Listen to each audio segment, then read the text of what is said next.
All right, my name's Mitch. For those who don't know me, I'm the pastor here at Converge Community, and so grateful to be with you here again.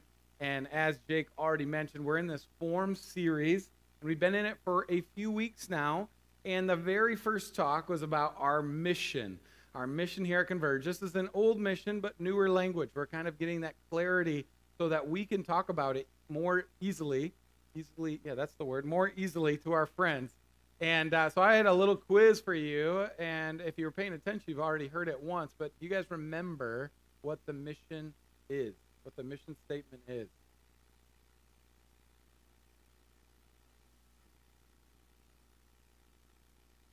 It was quiet.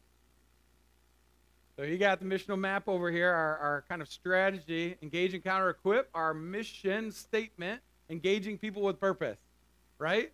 And so we talked about how Jesus was regularly engaging people with purpose, not just in an outward sense, like we're going to talk about, is also training up his disciples, developing them, and leading people towards worship. And how we live this out is in that strategy, that mode, engage, encounter, equip. These are the things that I said, if you're a part of Converge, this is what I really want everybody involved in.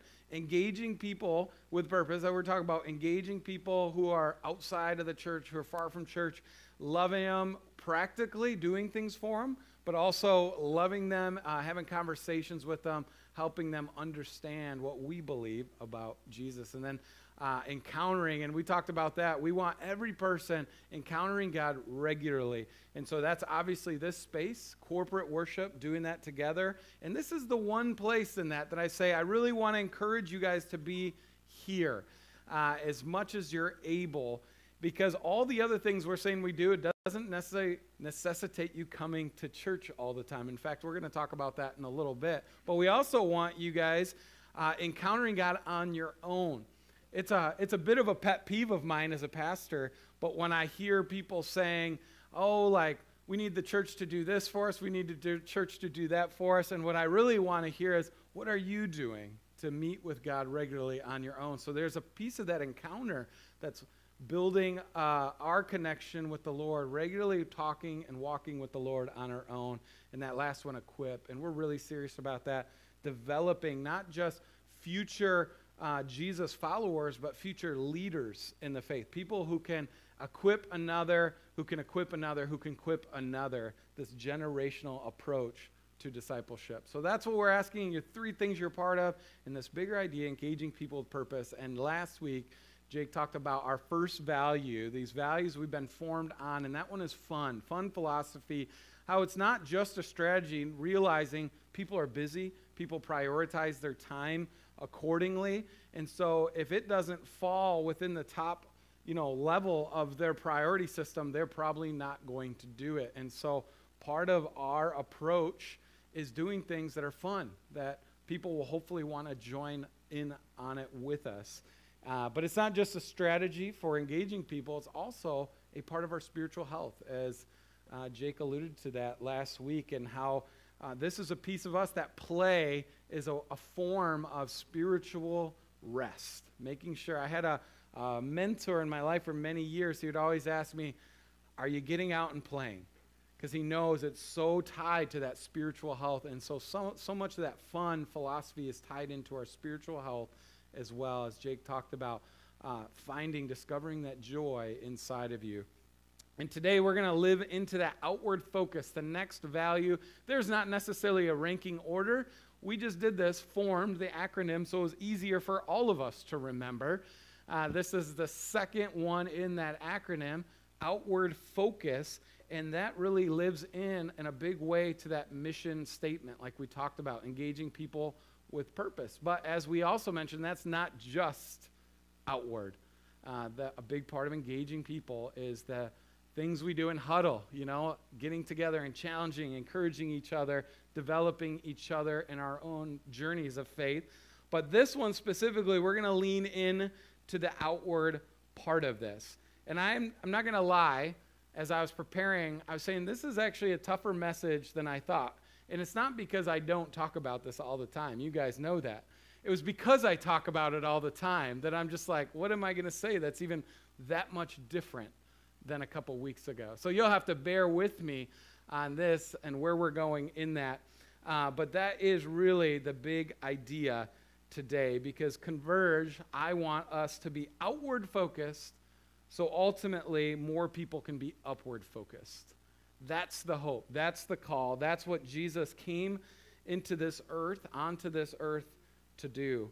And you guys have seen this verse before, John 3:16 and 17, that really summarizes this well. It says, Jesus, for God so loved the world, he gave his only Son, his one and only Son, that whoever believes in him shall not perish, but have eternal life.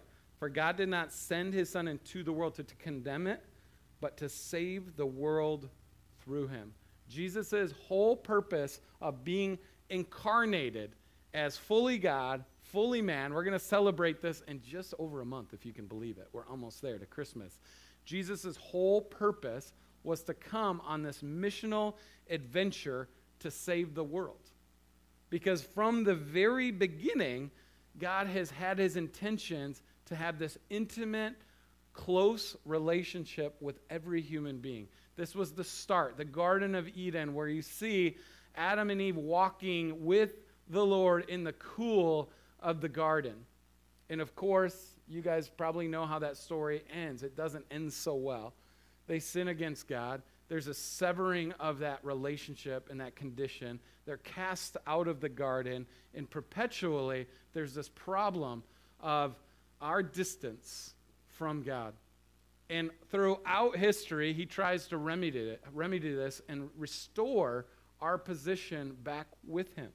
And we see this go on and on and on. And one of them that's really memorable in Genesis 12, 1 through 4, this is when the Lord calls Abram, who becomes Abraham, and he says, "Go from your country, your people, and your father's household to the land I will show you.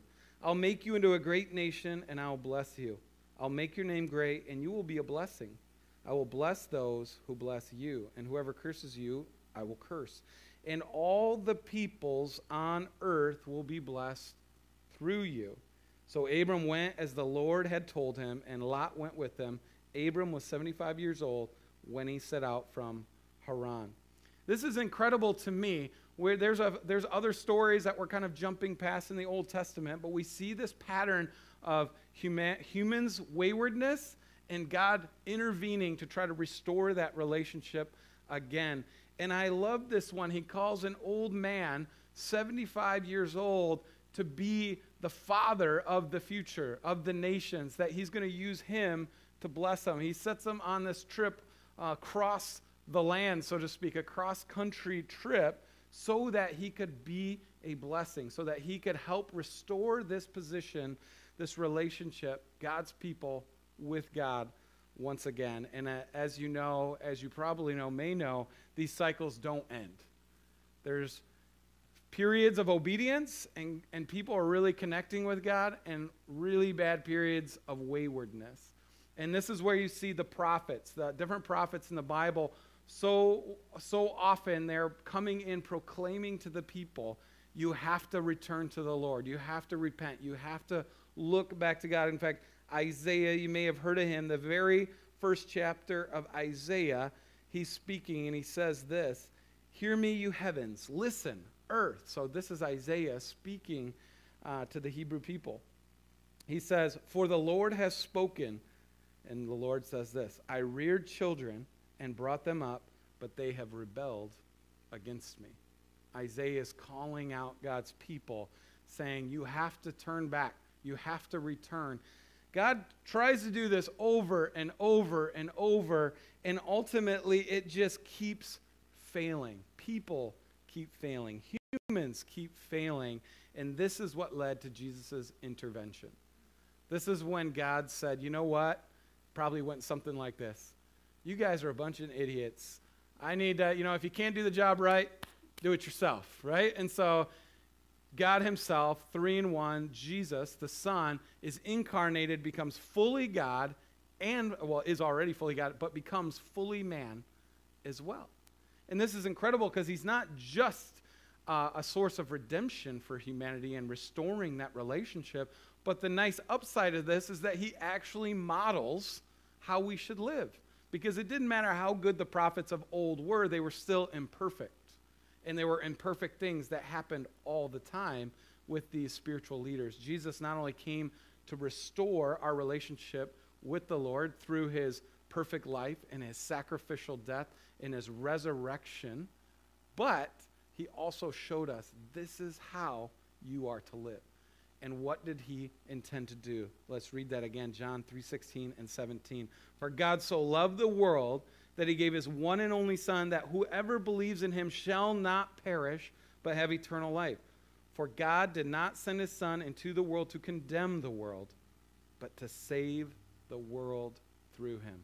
Jesus was sent here to bring restoration, redemption to the world. Jesus came to this earth on a mission to bring everybody back to him, to the Father. This was his one goal. Did he do other things? Absolutely. Like I just mentioned, he showed us what that life should look like. He showed us how to train people effectively. He showed people how to pray and all these different sort of skills or aptitudes. But his big goal was to bring restoration for God's people back. His mission was outward focused. Jesus was outward focused so that many more could be upward focused. And I don't want you guys to lose sight of that, because this is the piece of that where I think so often, because he does so much, it's really easy to forget his one primary goal was to help people come back to him, come back to the Lord. That was his number one mission. In seminary, they would call that a missional hermeneutic. How do you study the word? You study it understanding everything God was trying to do was missional, restoring his people back to him from day one. And when you read the Bible like that, it will open your eyes. And it was incredible when a professor showed me that. I'm like, whoa, you're actually right. Because I've thought about it as sometimes like a manual for living or some of these other things that we kind of use it for our own purposes, but it was always meant to be for others. It was always meant so that other people could experience, know, and glorify God himself. So again, this is something that I've been beating the door on, the drum all along. This is not a new word to you, but I did want to read this because this is one of Jesus's close legacy carriers who changed the trajectory of Christianity and the church, and that's Paul says to the Roman church in Romans 10. He says this. He said, everyone who calls on the name of the Lord will be saved. How then can they call on the one they have not believed in? How can they believe in the one of whom they have not heard? And how can they hear without someone preaching to them? And how can anyone preach unless they are sent? As it is written, how beautiful are the feet of those who bring good news. See, Paul deeply understood this principle and lived it out. I mean, this is a guy who was regularly leading people to faith in Jesus Christ. He was a guy who was regularly training pastors in the next generation of leaders. He was a guy regularly starting new churches all over Europe and Asia Minor. And he understood that the whole goal was so that other people could know and experience Jesus and find that restoration, to be restored back to God himself.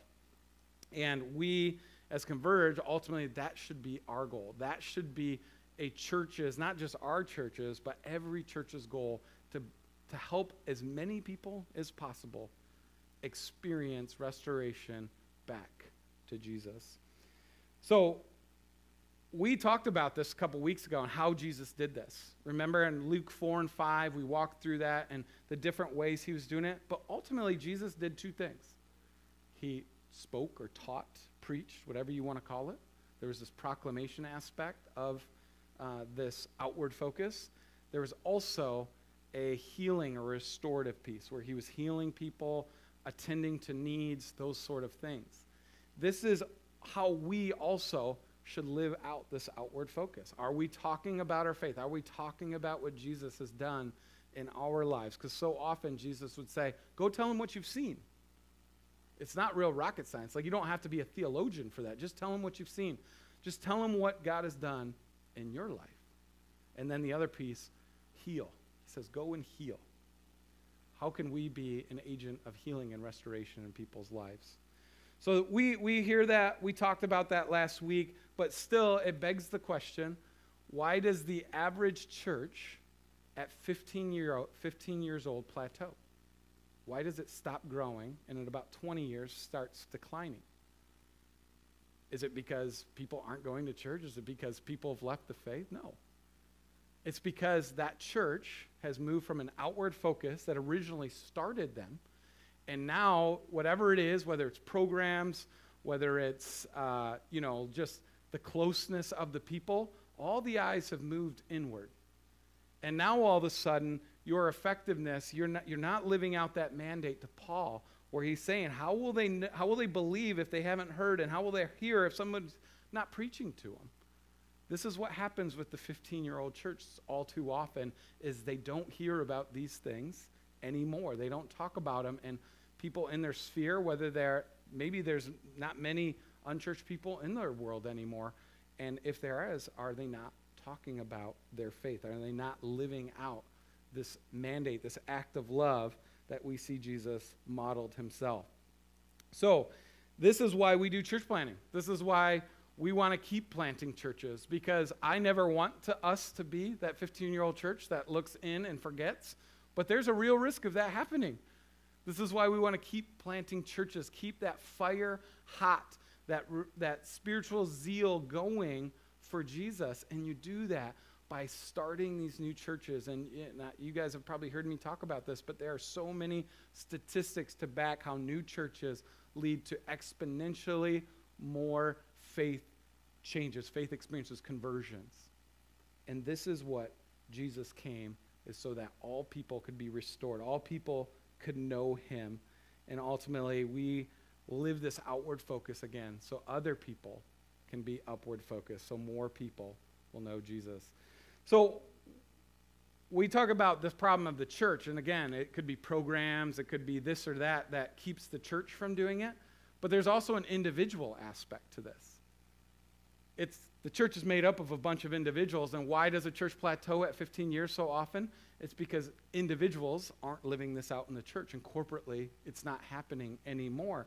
And what's the problem? Why do individuals stop living out this outward focus? I think it's the very opposite of the phrase. It's inward focus. We become self-centered.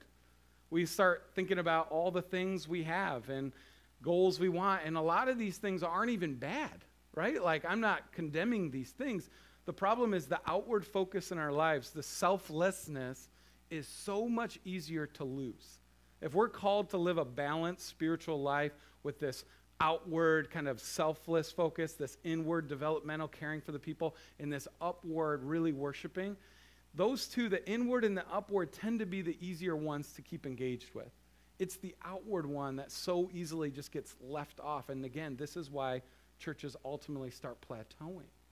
And so for us, we have to say, what would be the thing that would keep us as individuals from becoming too inward focused? And that is looking at our lives and saying, how do we set our priorities now? What are the things that kind of trump things that shouldn't be? And this happens with me all the time. People, whether I'm working on a talk or whether I'm doing something around my own house, and somebody expresses they have some kind of need, and I think, I should probably help them, but I'm too busy. I'm not going to do it.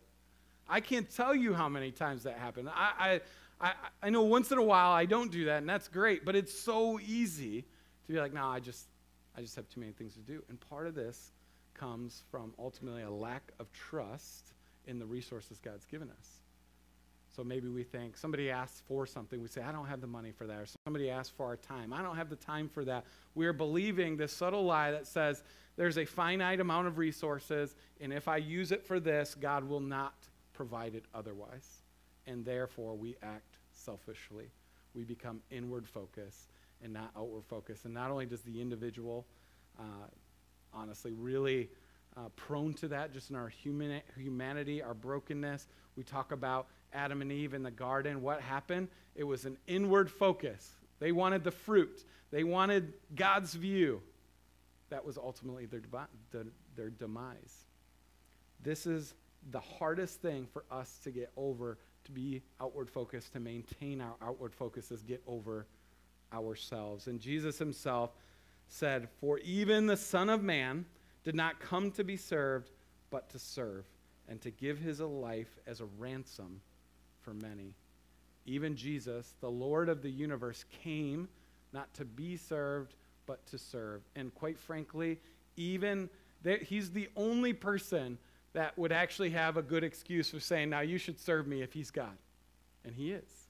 But he's saying, I did not come to be served, but to serve. Again, setting that example, living out this outward focus, living out this missional hermeneutic, this missional perspective in everything he does. So we can't continue to ignore people around us that may have, may need to experience Jesus through us. We have to keep our eyes open. We have to trust God with the resources he's given us. And again, I'm not advocating that we live this spiritually unbalanced life where you give up all your time and you don't connect with Jesus, or you give up all your time and you're not taking good care of your family. I'm not saying that. I'm saying we have to live balanced, and this outward peace is not only the peace that's so easy for us to lose in our own lives, it's the easiest one as a church to lose. This is why churches generally plateau and start declining after 15 years.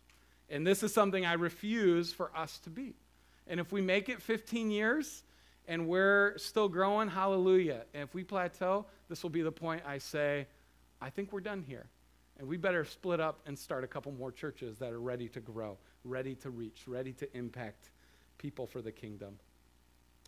Another thing you might even be saying is like, well, Mitch, it's all good. We want to be outward focused. We want to help people. But if they really want to know Jesus, don't they already kind of have all the tools they need to know Jesus? It's not as if we're in some foreign country where Christianity isn't talked about, Jesus isn't talked about. And I would say partially that's true. Partially that's true. They probably have at least, at minimum, the accessibility to information about Jesus. But as many of you have experienced your own self, or you have with friends, sometimes the biggest adversary to the faith is the church. Because we do, or somebody else does something that hurts and offends and breaks. And you might be, like Paul is talking about here, you might be the one voice that they will actually hear.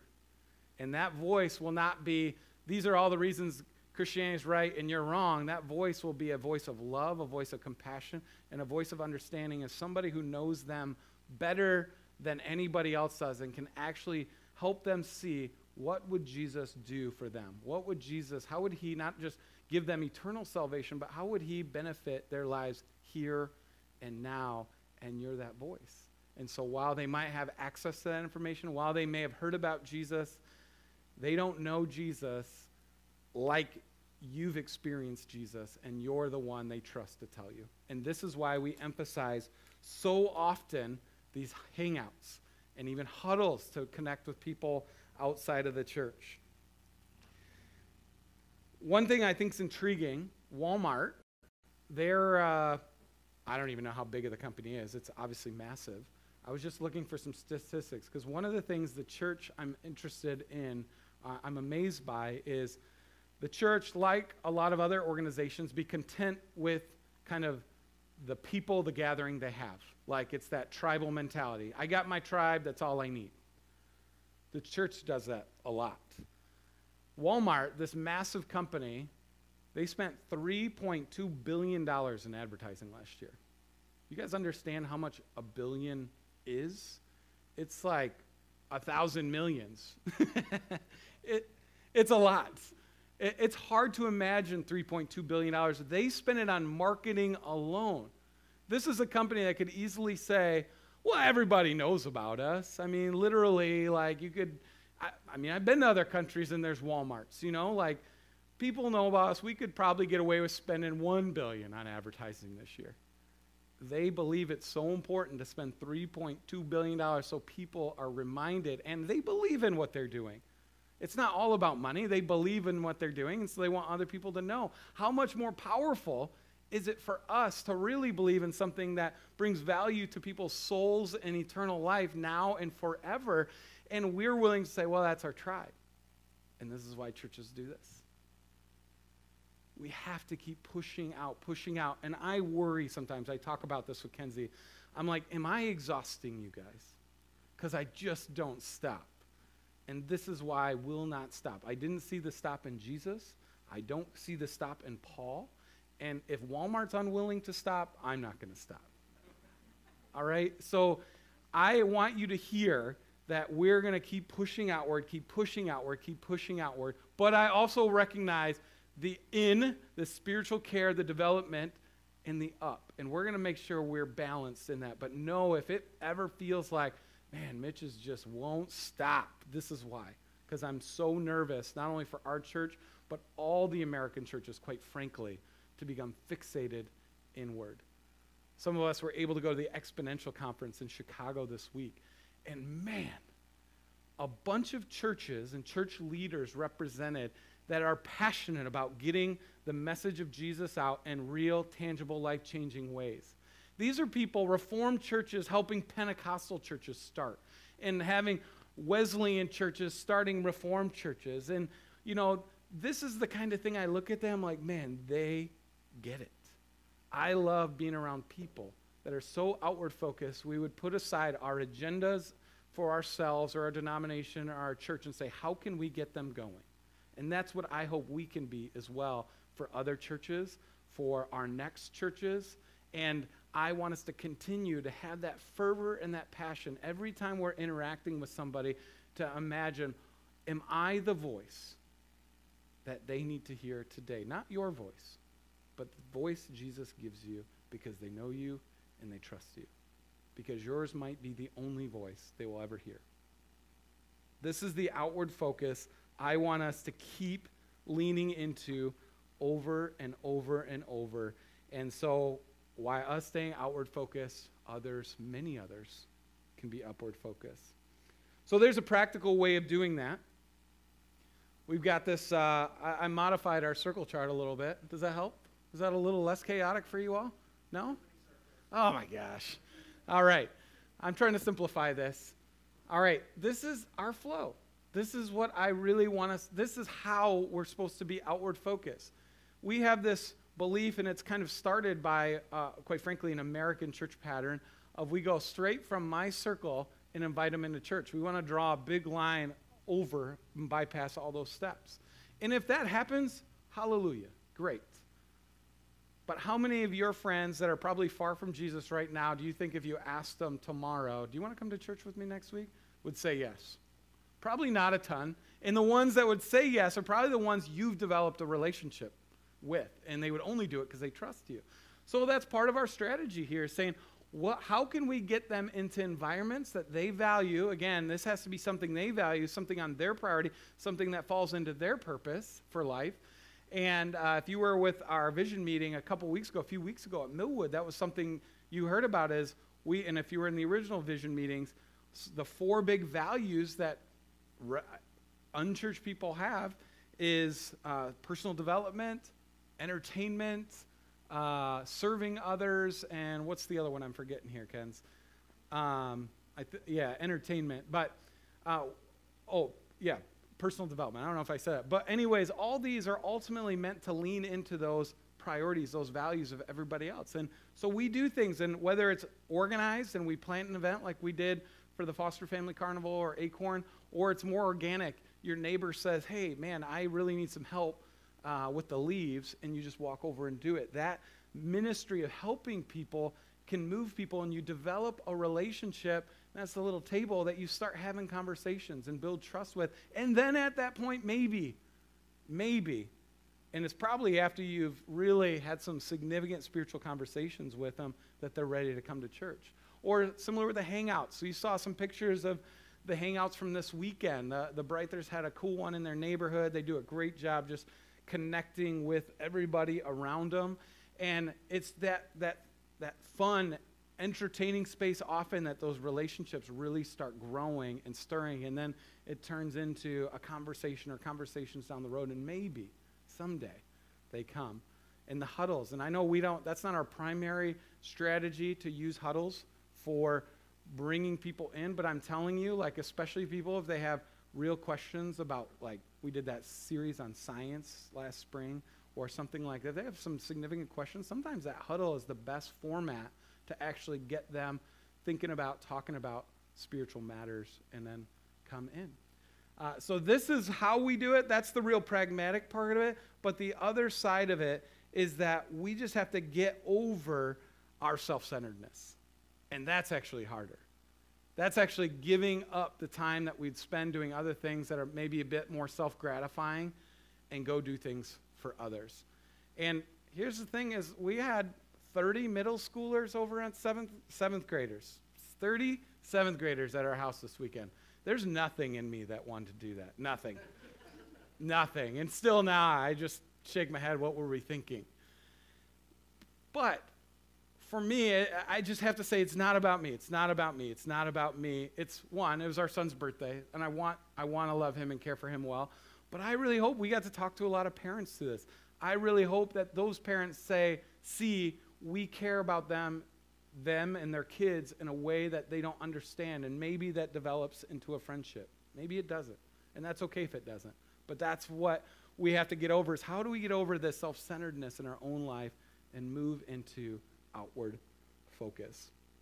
So that's probably the really the intangible part that's really hard, but the writers of Hebrews says this, and I love this. In Hebrews 13, 15 through 16 says, through Jesus, therefore, let us continually offer to God a sacrifice of praise.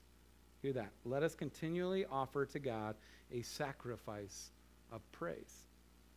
The fruit of lips that openly profess his name. And do not forget to do good and to share with others. I love that line. Do not forget to do good and share with others. For with such sacrifices, God is pleased. This is a sacrifice that's pleasing to God, to love, do good, and share with others. Share those resources God's given you and love others by doing good for them. And so that's the call. That's Jesus' example. That's the call. That's the mission. So everybody can experience life change and restoration through Jesus. All right, I'm going to shift gears here a little bit. And what you have to understand is this form series where we want you to understand what we are and what we're not. And what you won't see from us with this kind of mentality is you're not going to see from us, and if you do, you can call me on it, where I'm asking you guys to come to a church building 3, 4, 5 days a week. This is how you get your eyes shifted inward too much. And there are effective ways I think you can be outward and have it at the church, but just know I, as much as it kills me sometimes, want you going out. I, as much as I love to see your smiling faces on Sunday, if you're with friends or neighbors or somebody and the option is come to church or continue to hang out with them, I'm going to begrudgingly say, stay with them, right? Because this has to be about them experiencing Jesus, not about us having a few more butts in the seats. We're probably going to be inviting them into activities that aren't very churchy, like going to a brewery and doing fun things like that. And we have to be intentional about when we do those things, to be intentional about developing that relationship. Get a little bit deeper. Remember way back then we talked about next level conversations?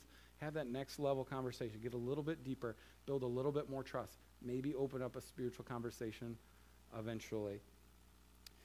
And it will mean some of these times we're going to just continue to not just go or have parties that we invite other friends into, or hangouts or huddles.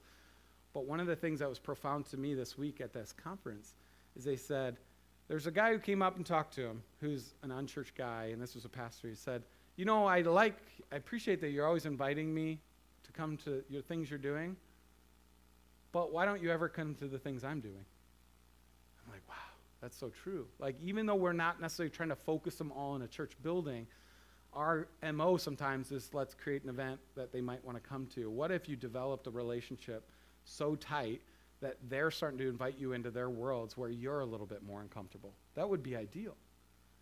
This is one of the most valuable things I learned in some of the cross-cultural training that I did. In most other cultures, the biggest compliment you can do is go into their place, not invite them in. And so what would it look like for us to develop relationships in such a way that we're invited in to into their space more often and just be listening and be loving them in that place. And ultimately, until we're convinced that their lives will be better with Jesus, you won't convince them. So you have to continue to get to know them well enough to know how to answer the question, why do I need Jesus? And you have to know that about your own self too. Because sometimes it's easy to just to play church in the cultures we're used to. But you have to be able to answer yourself, why do I need Jesus now? What about him made my life better now and forever? So I'm going to actually have you guys reflect on that for a second here. But I want to do this. I want to actually step up or move on and ask you guys to make a further commitment than the commitment you've already made to Converge. Not just being here and jumping in with all these crazy things I keep asking you and encouraging you guys to do, but I want you guys to make a commitment out with your resources, specifically your financial resources. And we talked about this for next year. We've got a lot of things, exciting things, hopefully coming in 2022, and we need to know a little bit about what to expect so we can be best stewards of the financial resources we have. And so I shared this with you guys probably a few weeks ago, but I said I want to ask you guys to make a commitment to what you're going to give in 2022. And if you know me well, you know I hate these conversations. I really do. But this is also being a steward and trusting God. Not only trusting God with the resources he's given you, but trusting him in a radical way to say, this feels uncomfortable, but I trust God's going to stretch my faith and expand his kingdom doing it. And what it'll do is it'll set Converge up to budget properly, and our finance team can actually make reasonable plans and not just say, well, I don't know what's going to happen. I don't know where the money's going to come from. We'll just wing it.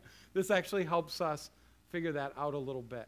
And so I want you guys to spend, I'm giving you till December 5th just to help us, but the sooner the better. Spend some time praying and say, what is God calling me to give in 2022? And if you'd like to add on to there the remainder of 2021, you can as well. And then what happens is you can do this through our Planning Center app, through the giving website, and it'll actually show your progress throughout the week, throughout the year. Every time you give electronically, it'll show where you're at so you can kind of track that. But again, this, I want it to be not about giving to a building. I don't want it to be about giving to anything tangible. I want this to be an expression of your commitment to the vision, to this outward focused living, to this understanding that we cannot stop until every person knows Jesus. And this is what I want to drive you, what I want to stoke the fire of your hearts into giving. Not some pressure by Mitch, not even some guilt-induced, like God won't like me if I don't give, because I don't believe that at all. I want you to test your faith and give, and I want you to be excited about how that's going to live out and carry out the mission, and I want you to see how God blesses that throughout the year. So, take those. You can take some time, fill it out now, take it home. We have to manually enter those, so you can either drop them in that blue bucket in the upcoming weeks, or you can email finances@convergecommunity.org, and you just tell us the amount or whatever, and it gets put in there, and you'll see it. But again, we want you guys to be cheerful givers who are committed to the mission. And hear that, cheerful givers. I hate these conversations, but it's helpful. We need to do this. So I want to do this. I want you guys to just spend a little bit of time praying, and we'll put on a little reflective music in there. There's maybe not. Maybe it won't be reflective. It'll be music. And I want you guys to spend time just praying into these things. Maybe your action today is identifying a person that you just need to make time for in your life, to be outward focused. Maybe it's to give radically to this mission at Converge, or maybe it's committing to journal or reflecting on what inspires you to talk about Jesus. Because if you're not inspired to talk about Jesus, you won't. I'm here to tell you. So now go ahead and take some time, pray and reflect, and in a few minutes I'm going to come back, give you guys a kind of closing challenge or benediction here, and then we'll call it. So